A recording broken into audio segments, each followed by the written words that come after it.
நான் சொல்றத மட்டும் பொறுமையா ஒரு நிமிஷம் கேட்டு பாருங்க. இது அப்படியே நீங்க உங்க மைண்ட்ல திங்க் பண்ணிக்கோங்க. உங்களுக்கு நடக்கிற மாதிரியே நினைச்சுக்கோங்க.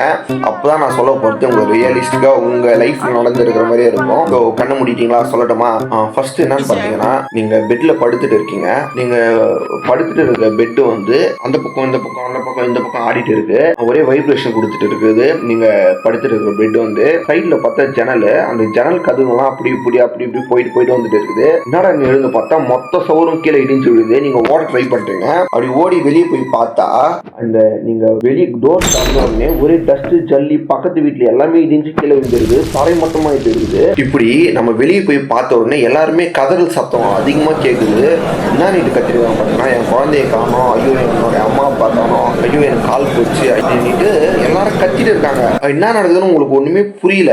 இதே நிலைமை தான் இப்போ அமெரிக்கால இருக்கக்கூடிய வெனின்சுலா அப்படின்ற ஒரு நகரத்தில் தான் இது நடந்திருக்குது. என்ன நடந்துச்சுன்னா நான் உங்களுக்கு டீட்டெயிலாக எக்ஸ்பிளைன் பண்ணுறேன். அதுக்கு முன்னாடி நம்ம சேனலில் புதுசாக யாராச்சும் வந்து பார்த்துட்டு இருந்தீங்கன்னா ப்ளீஸ் தயவு செய்து சப்ஸ்கிரைப் பண்ணிக்கங்க. பிகாஸ் நம்ம சேனலில் ஒரு 71 சப்ஸ்கிரைபர் தான் இருக்காங்க. எப்படியாச்சும் 100 சப்ஸ்கிரைபர் வந்து நம்ம ரீச் பண்ணணும். அந்த 100 சப்ஸ்கிரைபர் நீங்களும் ஒரு ஆளாக இருக்கணும்னா ப்ளீஸ் தயவு செய்து சப்ஸ்கிரைப் பண்ணுங்க. லாஸ்ட் வெட்னஸ்டே ஜூன் 24 அமெரிக்காவில் இருக்கக்கூடிய வெனின்சுலா அப்படின்ற நகரத்தில் வந்து வழக்கம் போல எல்லா மக்களும் வேலை செஞ்சுட்டு இருக்காங்க. கொஞ்சம் பேர் வந்து காலேஜில், கொஞ்சம் பேர் வந்து ஸ்கூலில், அது மட்டும் இல்லாமல் கொஞ்சம் பேர் வெளியே போய் நிறைய கம்பெனியில் வேலை செஞ்சுட்டு இருக்காங்க. கொஞ்சம் பேர் வீட்டில் படுத்து தூங்கிட்டு இருக்காங்க. கொஞ்சம் பேர் ரெஸ்ட் எடுத்துட்டு இருக்காங்க. யாருமே எதிர்பார்க்காத நேரத்தில் நம்ம படுத்துட்டு இருக்கிற இடம், அவங்க படுத்துட்டு இருக்கிற இடம், அதுக்கப்புறம் வேலை செஞ்சுட்டு இருக்கிற இடம், கொஞ்சம் பேர் ஸ்கூலில் காலேஜில் இந்த மாதிரி இடத்துலலாம் திடீர்னு வைப்ரேஷன் கொடுக்க ஸ்டார்ட் ஆகிட்டு இருக்குது. பாதி பேருக்கு இது நிலநடுக்கம், எர்த்குவேக் அப்படின்ட்டு தெரிஞ்சு போச்சு. வந்து ஃபர்ஸ்ட் முடிஞ்சுட்டு இருக்குது. என்னதான் நடந்துச்சு அப்படின்னு தெரிஞ்சுக்கிறதுக்குள்ளே ரெண்டாவதா ஒரு நிலநடுக்கம் ஸ்டார்ட் ஆச்சுங்க. அது வந்து 7.5 ரிக்டர் அளவுக்கு ரொம்ப சக்தி வாய்ந்த நிலநடுக்கமா இருந்துச்சு. அது இது வரைக்கும் அந்த மாதிரி ஒரு இடத்துல 7.5 ரிக்டர் அளவுக்கு நிலநடுக்கம் சக்தி வாய்ந்ததா இல்லை, வந்ததே இல்லைங்க. இதுதான் ஃபர்ஸ்ட் டைம். கொஞ்ச நேரம் கழிச்சு அந்த இடம் எப்படி இருந்துச்சு தெரியுமா? எல்லா பில்டிங்கும் இடிஞ்சு விழ ஸ்டார்ட் ஆயிடுச்சுங்க. கரண்ட் கம்பம், இந்த இபி லைன் எல்லாமே கீழே சரிஞ்சு விழுந்ததுனால அந்த ஏரியால முழுக்க கரண்ட் ஆஃப் ஆயிடுச்சு. எலக்ட்ரிசிட்டியே இல்ல அந்த சிட்டில ஃபுல்லா. டவர் லைன்லாம் இடிஞ்சு விழுந்ததுனால மொபைல்ல சுத்தமா சிக்னல் கிடைக்கல. ஒரு குழந்தை வந்து அம்மா எங்கன்னு தேடுது, அம்மா வந்து குழந்தை எங்கன்னு தேடுறாங்க. ஒருத்தர் அவருடைய மனைவி போய் தேடிட்டு இருக்காரு. இந்த மாதிரி ஒருத்தர் போய் தேடிட்டு இருக்கிற அளவுக்கு அந்த இடத்துல அந்த நிலைமை வந்து ரொம்ப மோசமா போயிடுச்சு. இதெல்லாம் நினைச்சு பார்த்தாலே மனசு ரொம்ப கஷ்டமா இருக்குது.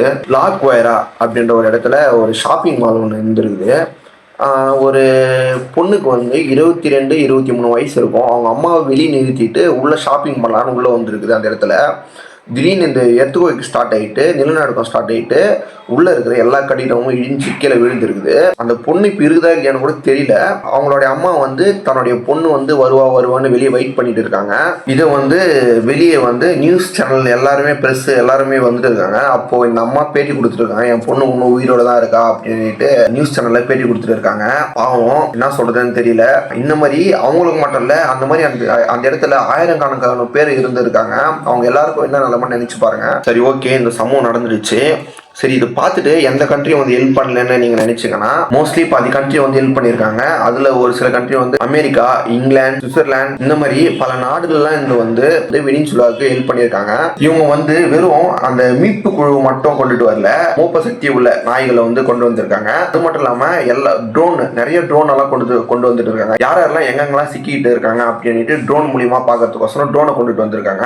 ஆனா இன்னொரு பிரச்சனை ஒன்று ஸ்டார்ட் ஆகிருக்குது. அங்கேயோட ஒரு பிரச்சனை முடியல, இன்னொரு பிரச்சனை ஒன்று ஸ்டார்ட் ஆகிருக்குது. ஏன்னா ஆல்ரெடி பூகம்பம் வந்து ஸ்டார்ட் ஆகிட்டு பாதி பில்டிங்லாம் இடிஞ்சு விழுந்துட்டு இருக்கு. இந்த கோயிலுக்கு வந்து ஸ்டார்ட் ஆகிறதுக்கு வாய்ப்பு இருக்குது. மறுபடியும் அந்த பில்டிங்லாம் இடிஞ்சு விழுறதுக்கு வாய்ப்பு இருக்குது. ஸோ அதனால அவங்க இடத்துக்கு போறதுக்கே பயப்படுறாங்க. கொஞ்சம் கொஞ்சமா வந்துட்டு இருக்கு அந்த பூகம்பம் வந்து. சரி, பாதி பேர் காயப்பட்டிருக்காங்களே, அவங்களுக்கெல்லாம் என்ன நிலைமை? ஹாஸ்பிட்டல் போயிட்டு ஜாயின் பண்ணியிருக்காங்களே, இவங்களெல்லாம் என்ன நிலைமைன்னு பார்த்தீங்கன்னா, மருந்து கிடைக்காம ரொம்ப அவசரப்பட்டு இருக்காங்க.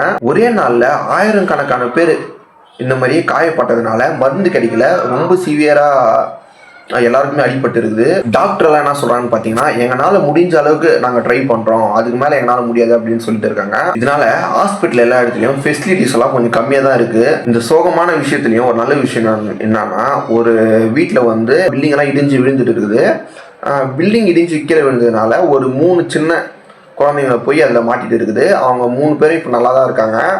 அவங்க பத்திரமா பாதுகாப்பு காவலர்கள் வந்து மீட்டு எடுத்துட்டாங்க அவங்கள. அந்த 3 குழந்தைகளும் காப்பாத்தினதுனால அங்க இருக்கிற எல்லாருமே கை தட்டி ஆனந்த கண்ணீரோட அந்த குழந்தைய பார்த்துட்டு இருந்தாங்க.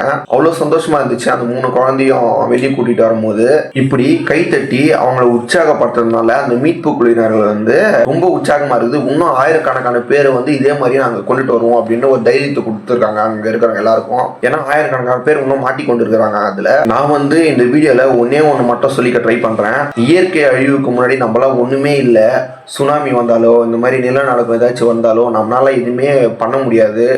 ஸோ நம்ம தான் கொஞ்சம் எவ்வளோ உஷாராக இருக்கணுமோ அந்தளவுக்கு நம்ம இருக்கணும். ஸோ மோஸ்ட்லி எல்லாரும் அந்த பீச்சில் போய் குளிக்க ட்ரை பண்ணுவீங்க. ஸோ எல்லாத்தையும் அவாய்ட் பண்ணுங்க. நம்மளால என்னதான் எதிர்நீச்சல் போட்டாலும் நம்மளால முன்னாடி வர முடியாது. அது பொறுத்த வரைக்கும் நீங்கள் ஒரு தடவை மாட்டிட்டீங்கன்னா மாட்டிக்கிறது தான். ஸோ இது நான் ஒரு அட்வைஸாக சொல்லிக்க ட்ரை பண்ணுறேன். கொஞ்ச நேரத்தில் யாருக்குமே தெரியாது எல்லாருக்கும் இப்படி நடக்கும்னுட்டு. கொஞ்ச நேரத்தில் அந்த இடமே ஃபுல்லாகவே தரமட்டமாகிட்டு எல்லாமே போயிடுச்சு. ஒரு குடும்பமே அழிஞ்சு போச்சு. இதனால் அவங்களுக்காக நம்மளும் கடவுள்கிட்ட வேண்டிப்போம். இந்த மாதிரி நிலைமை யாருக்குமே வரக்கூடாது. எல்லாருக்குமே கூடிய சீக்கிரமாக குணமாயிடணும் அப்படின்னு சொல்லி இந்த வீடியோ நான் முடிச்சுக்கிறேன். ஸோ ப்ளீஸ் சப்ஸ்கிரைப் பண்ணாலாம் சப்ஸ்கிரைப் பண்ணுங்க, ஒரு லைக் பண்ணுங்கள். உங்கள் இந்த விஷயத்தை பற்றி யாருக்குமே இன்னும் பாதி பேர் யாருக்குமே தெரியல. ஸோ எல்லாருக்கும் ஷேர் பண்ணிவிடுங்க, ஒரு லைக் மட்டும் பண்ணிவிடுங்க. Tata, bye bye.